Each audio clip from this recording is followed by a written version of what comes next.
Hi everyone, I'm Panos Hatzigenos from Visa Research, and this is the video presentation of our paper, Composability Analysis Framework for Web3 Wallet Recovery Mechanisms. So we are in a blockchain-based setting, where a blockchain account is like a digital safe, publicly visible on the internet. And for the simple case of cryptocurrencies, we don't go into smart contracts yet, this safe holds the money that corresponds to your account.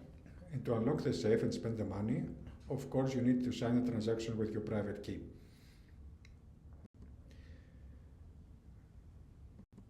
On the flip side though, in order for the safe to be secure, no one else should be able to unlock it. Remember, the safe is publicly visible to the internet, so even if Eve, of course, tries to random guesses, the key space is so large that these guesses will take forever, and therefore she cannot steal your money, making the safe virtually unbreakable. But there's another catch here. In traditional banking systems, banks or other authorities have the power to access your account because they control the system. They can check your balance, see your transactions, or even freeze your account if they need to. But in the case of a blockchain, there is no central authority that controls the system. So that's good from one perspective, and why it appeals to people who want more control and maybe more privacy over the transactions, depending on how the cryptocurrency is designed. But if you lose your key to your digital safe to the blockchain, it's not like losing your key to a physical safe or forgetting your password to access your bank online account. There's no bank or authority who can open it for you because remember, the whole system is decentralized. There is no forgot my password option or a way to recover or reset it. So this decentralization or independence from authorities we talked about comes at a cost, because if you lose your key, you lose access to your digital safe and everything inside it permanently. And this is why it's extremely important to ensure that your key is available for you to use if you have money or assets locked in this account. Okay, you might think, let's give this key to some friends of mine and have some redundancy in case I lose it. But again, this redundancy comes at a cost, because if the key falls in the wrong hands, a malicious entity can access the account just like you do and spend the money. And again, because of the decentralized nature of the blockchain, no one can stop the attacker taking your money. It's basically the one who signs the transaction first gets it. So it is not just important to keep your key available, but also to keep it secure. Okay, let's think your memory is so good that you can try to store the key in your head. So all these numbers here, which could represent a blockchain private key today, sure, this could work, but you really have to make sure you're very good with remembering numbers. Regardless, this is not considered a user-friendly way, as this method is only good for a very few people. Somewhat more user-friendly way, which is widely used in blockchain wallets today, is this method of mnemonics. Basically a list of few random words in order, which in turn can deterministically derive the secret key. And in practice, we are talking about a phase of 12 random words, like we see in the picture. This is better than the previous one, but still remembering these words in a correct order is like remembering a very long and complex password. And this is still not usable for most people. So one might say, okay, let's write these words on a piece of paper and store the paper somewhere safely. But this creates another problem, that you need to be sure that this paper is secure, it doesn't fall into the wrong hands. So that's not ideal either. And sure, you can try instead of the paper to store it on a thumb drive or on the cloud, but the security concern is still there. These are just different mediums.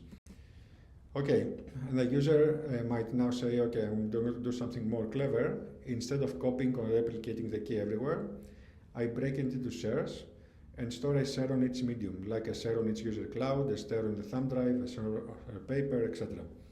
And of course, this is more secure because the attacker now would have to compromise all mediums and take all shares to reconstruct the key. But that now creates another problem, because if the user loses access to even one share, then key reconstruction won't be possible. For example, if the thumb drive gets lost, then the whole scheme falls apart. So this looks like a chicken and egg problem, like a constant trade-off between the three properties we desire to have this in the setting.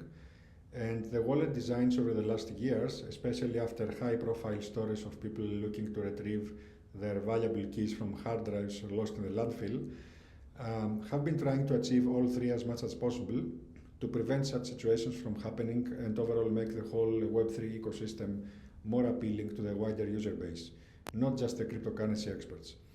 And this is one of the major factors that prevent the mainstream adoption of Web3.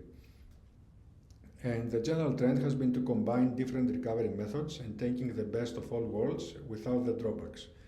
And several papers and commercial products have been going to that direction. So some definitions, clarifications before we move on further.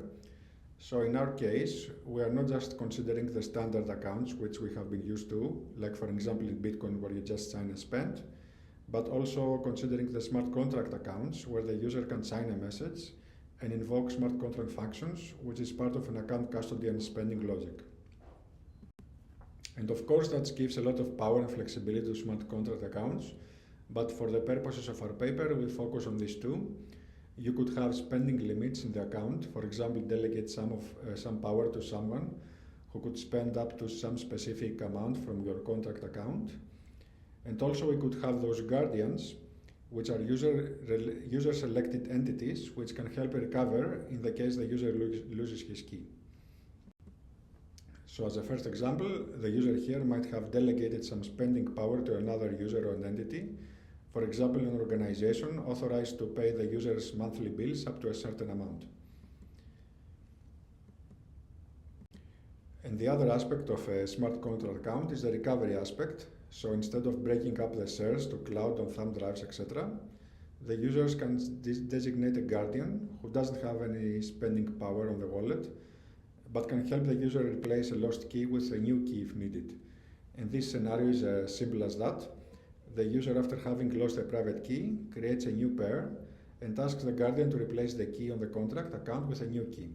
So he gives the new key to the guardian, and the guardian is assumed to still be in possession of his own private key, which he uses to replace the master public key on the contract. And of course we have the case of malicious guardian who tries to create a new key pair of his own and take over the user's account and ultimately all the money. As a mitigation for this behavior, we give the power to the user to dispute the replacing function when it is invoked, provided this is done within a time delay, which is a parameter in the contract. And then the idea is that a malicious guardian upon successful dispute would get punished, like lose reputation, lose collateral placed in the contract, etc.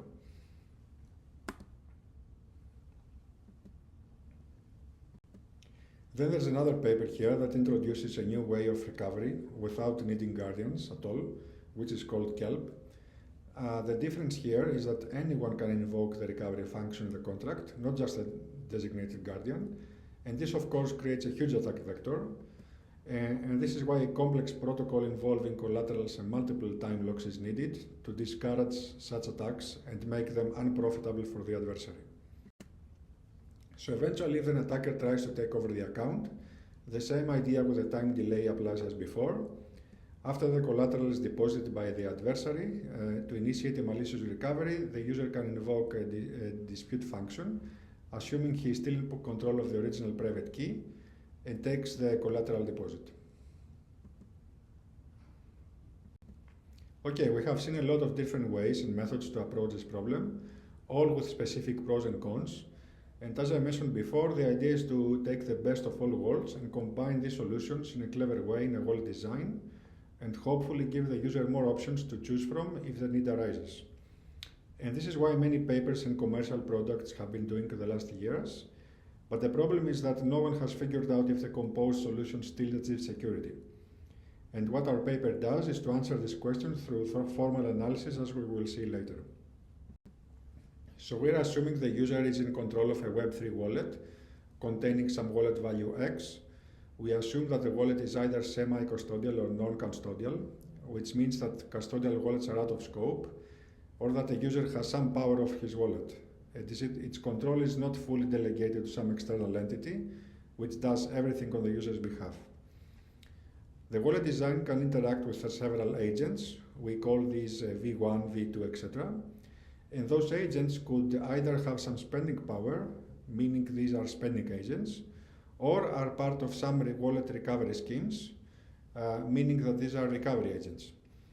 And the idea here is that the wallet should offer different recovery paths to the user to increase the properties of wallet availability and security. And the question we want to answer is if this composed design is still secure. And to answer the question, we create our security analysis framework, which works as follows. So we assume that each agent A is associated with some reputation value. We denote these values with Y, and each agent has some strategies to act. There is always the standard conservative action, which we denote by AC, which is just to follow the protocol, essentially do what the agent is supposed to do, and in this case the reputation values are preserved, and each agent ends the game with the same value as the reputation value it had initially with probability 1. However, on the other hand, if the agent sees some opportunity and says, okay, I might want to attack the wallet and try to steal some money, it could choose to act maliciously and choose some attack action which basically deviates from the protocol with the hope of stealing some or all of the funds in the user's wallet. This action, however, is not always guaranteed success, but has some probability associated with it. And essentially, the expected end value from each strategy is the product of the probability times the value. And if agents enumerates all the possible strategies, it would follow the one which offers the maximum expected amount. Eventually, if this is like the conservative strategy is the only one that is indicated, we call this recovery scheme secure. But if the agent's best strategy is to deviate from a protocol despite losing some reputation, then this design is considered insecure.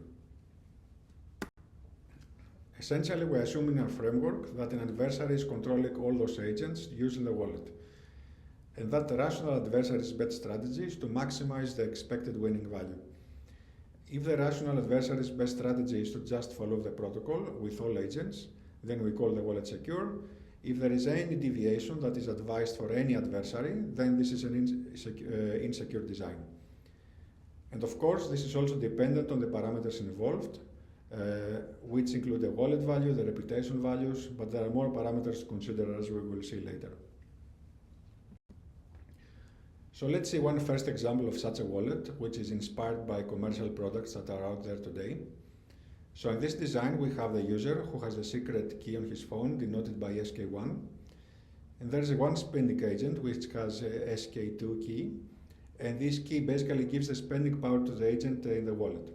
And the idea here is that if you use only one of the two keys in the contract, then you can only spend the low amount, let's say up to $100. But if you invoke and function with both SK1 and SK2, then you can spend the high amount, let's say up to $2,000. The rest of the agents are recovery agents as follows. So we have this recovery path 1, which is shown with orange color. And here the user has already secret shared SK1 into 2 shares. The first share is stored into his cloud, and the second share is held by this agent. And the point here is that if the need arises, like the user losing the phone, then the user just fetches the one share from the cloud, the second share from agent 2, and reconstructs the key. And of course, this shares leak information about the secret key. Then we have agent 3, which is the guardian we saw before, which is another recovery path. When the user needs to recover, agent 3 is instructed to rotate the key from PK1 to PK1 prime. Then the agents invoke the function, the contract, and makes a new key valid for the contract account. Agent 4 is a dispute agent, which has a function to keep agent 3 in check in case agent 3 misbehaves and tries to do malicious key rotation. And of course, the user can still do a dispute himself as well, assuming he is still in control of the SK1.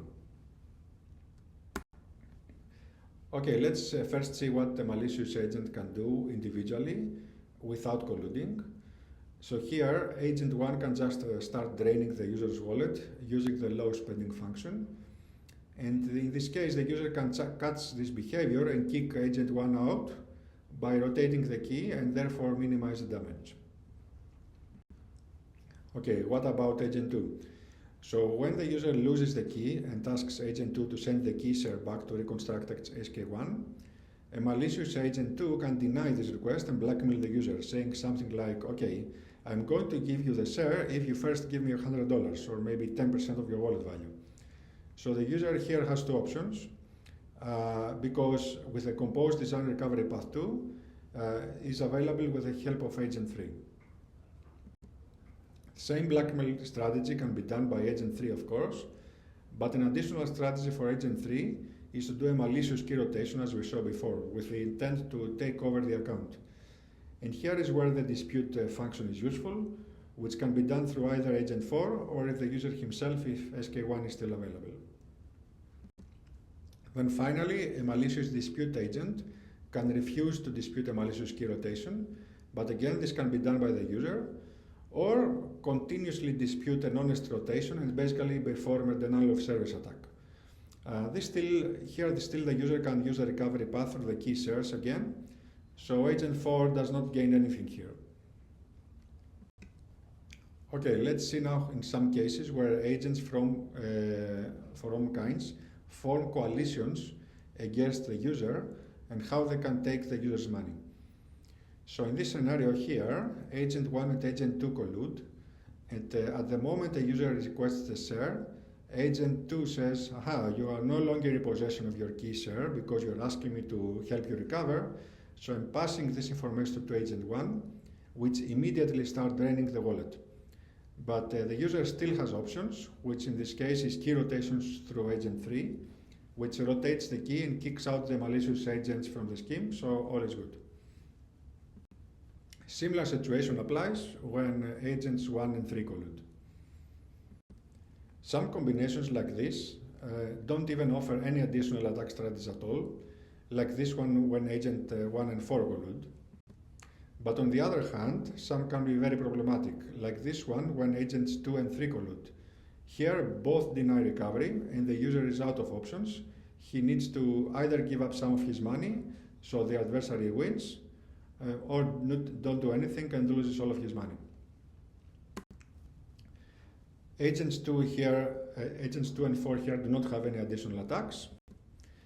Agents 3 and 4 when colluding is still okay. Since even if Agent 4 does not do a dispute, the user can recover with Agent 2 and then dispute with a reconstructed secret key 1. Let's see another example. So here Agents 1, 3 and 4 are part of the collusion. Agent 3 does an unauthorized key rotation. Agent 4 does not dispute it. And Agent 1 starts draining the wallet. Here the user needs to act fast, because if the time lock expires, then the malicious key rotation becomes effective and the adversary takes everything over. But even, let's say, the user realizes this halfway through then, Agent 1 can still have drained substantial amounts out of the wallet, depending on the parameters. So this is an example of what could happen if the user, say, is off the grid and the adversary knows about it.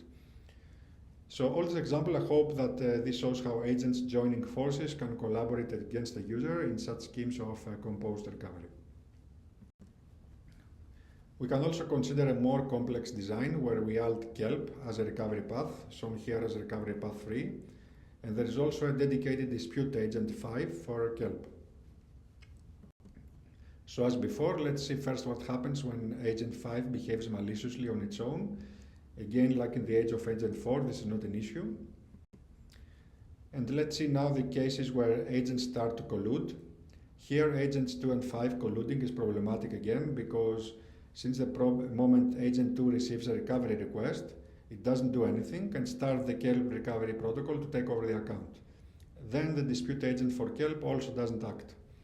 So here, unless the user still has SK1, which is unlikely since he initiated the recovery in the first place, meaning the key is already lost, it's basically a race in time if the user can recover faster through path 2. And this is an example where long time locks might work against the user, contrary to the common belief. Okay, here the user, when agents 3 and 5 collude, can still respond by recovery path 1 and dispute with that key. Also, when agents 4 and 5 collude, no additional attack strategies are made possible, so no issues here. And finally, here, when agents 2, 3 and 5 collude, they can deny recovery and start kelp again immediately, which will inevitably result in the adversary taking over the account. And the only case the user can prevent the account takeover is if the initial recovery request was not real but just a test, meaning that he is still in possession of SK1. Otherwise, all the user can do is to see his account being taken over by the adversary. Okay, we saw these examples and how things can go wrong when composing schemes, but the question remains, how can the user decide if the design is still secure or not? And the answer is, as usual, it depends. And we have several depending factors here, such as how much spending power agents have, what are the reputation values compared to the user wallet value, how long the delays are in the contract, and of course how likely it is for the user to respond in time. And in order to answer this question, with all the designs and parameters of the wallet, we use model checking as a formal verification method. And this is like a state transition system. In a nutshell, what model checking does is to explore all transition paths, taking the probabilities of such transactions into account, and calculate how likely is it to reach each end state. And what model checking provides in our case is a way to exhaustively search for all states, which can be problematic for the user, which is much more accurate and faster than doing it manually, especially for complex designs. So how we can use it essentially is to first translate the entire system in a state transition system, specify what variables are affecting the problem, and run the model checking process to do the exhaustive search. Here in this picture, we show the overall framework approach, which is first to translate the design in the agent model we saw before in all the examples, define the parameters we consider, feed everything in the model checker, and what we get is the conditions under which the wallet is secure or not. As we see here in the picture, we vary 3 parameters which affect if the wallet is secure, which are denoted by blue, or insecure, which are denoted by red. And of course, what users can do here is to use our framework for his or her parameters of choice, such as wallet value, reputation values, etc., and find out if the wallet design is secure. Some additional observations. First, as we saw in the one attack scenario, longer time delays don't work always to the user's advantage. So here in this picture, we found out that large time delays in the contract for Kelp and Guardians essentially lock out the user for extended periods of time and give the adversary more time to launch attacks, such as draining the wallet, etc. And the other observation is that we can perform a parameter sensitivity analysis after creating a lookup table of all the possible parameters, running a random forest regression classifier to extract feature importance and eventually find the influence of each parameter in the result, which is if the composed design is secure or not, and therefore help developers towards better wallet designs. Finally, we can consider some extensions, like the existence of possible software flaws in the wallet designs which are not catched by auditors. This can be modeled in our framework as well. The same applies for parameters that are dynamically changing. And finally, the framework could consider the cumulative wallet value over the sum of all users who use the same wallet on the blockchain to establish a more conservative bound for the defining security. We also need to specify some limitations. We are only considering rational adversaries driven by profit, so other adversarial models do not apply. And also, as discussed earlier, fully custodial wallets where agents are in full control of the keys are also out of scope. This concludes our presentation. We are happy to answer any questions you might like to send us, and thank you very much for watching.